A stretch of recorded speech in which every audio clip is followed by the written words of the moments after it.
ఏం చేస్తున్నావు మమ్మీ? అవస గింజల అవేం పొడి?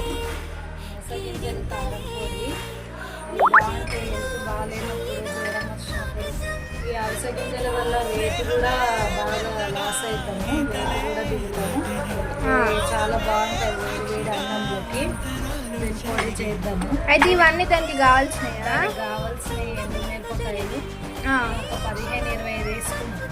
మనం కారం బాగా తింటాం కదా మనము, అందుకని దానికి తగ్గట్టు 1 కప్పు అలస గింజలు, తర్వాత కొంచెం జీలకర్ర, మెంతులు, ఉప్పు, 1 పెద్ద సైజు వెల్లుల్లి.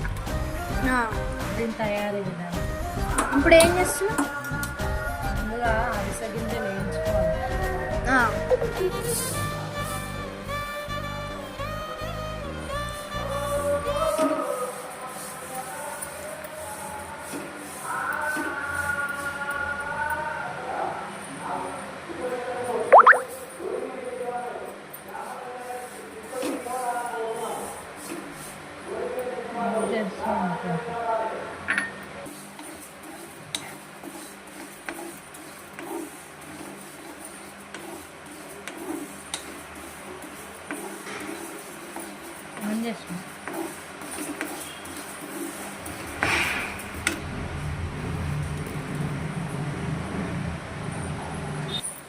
ఇప్పుడే ఆన్ చేయి.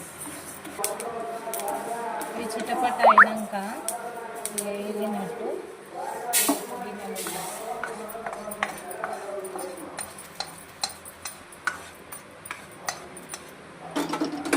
దీంట్లోనే కొంచెం జీలకర్ర,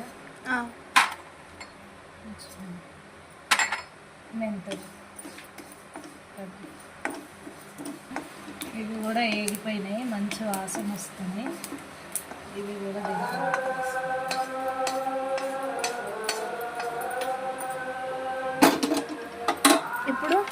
ఇప్పుడు ఎండుమిరపకాయలు వేసుకోవాలి.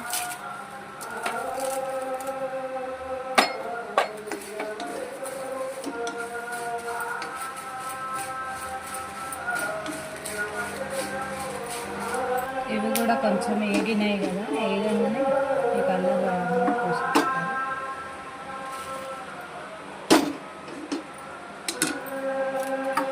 ఇవి ఇలా వేపుకున్న తర్వాత ఇది కొంచెం చల్లారాక మిక్సీ పట్టి మిగతా ప్రాసెస్ చూపిస్తాను.